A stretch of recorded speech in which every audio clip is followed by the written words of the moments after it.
Take a walk around your house and look at your roof. It'll let you know when it needs to be replaced or just routine maintenance. Jim Hardwick of Ideal Roofing shows us what signs to look for. Well, for instance, on this roof, it's not in bad shape, but you do see some nail pops starting to back out of the roof, which is what we call in the industry a fish mouth on the shingles. I'm Jim Hardwick with Ideal Roofing. If you think your roof is damaged, I'll show you some of the things that you should look for. There's no drip edge, and the builder chose to use a 1x2. You can see here where the shingles are they're drooping down. And as I lift right here, see how those shingles come up? That's telling me the proper starter strip was not used. It's not sealed down. You have a 1/2-inch lip right here to support the shingle, and you have the kick out to push the water away from the fascia board. It allows you to put the shingles further away, coming out to hopefully that water will shed even further away from your fascia.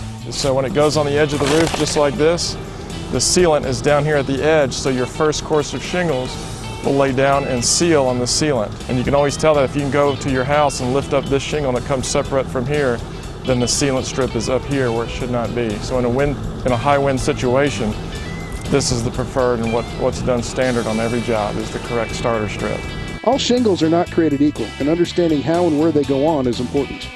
So then as you install your shingles, here's the adhesive strip that we need to work, and it is placed on the bottom of the shingle, so that as you lay the next course, there's your adhesive strip sealing down where it should be. And the nail goes right on the white line, right here. We just inspect the decking and make sure there's no rotten spots, any holes that, sometimes during construction they cut a hole and just covered it up because the plumber decided to run a pipe somewhere else. Lead jacks prevent the vent stacks from becoming leak sources. This goes over your soil pipes for your plumbing, okay? They take this, they put it over the PVC, we curl this into the pipe. This base is much larger, comes all the way out to here. The economy jacks will be shorter to here, or sometimes you see on the new construction just a black neoprene boot which will dry rot.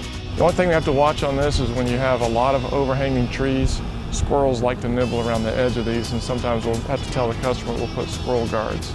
But other than that, this is the best product that's out there for this. Around the chimney area, we apply the Ice and Water Shield, which is a peel and stick product. It's just an extra precaution. Other than just using plain felt. The product self-seals around nails. A good roof is basically a solid deck, felt paper, and good shingles. But an experienced installation crew makes the big difference. Click the links below to learn more about roof replacement. For Home Show Radio, I'm Tom Tynan.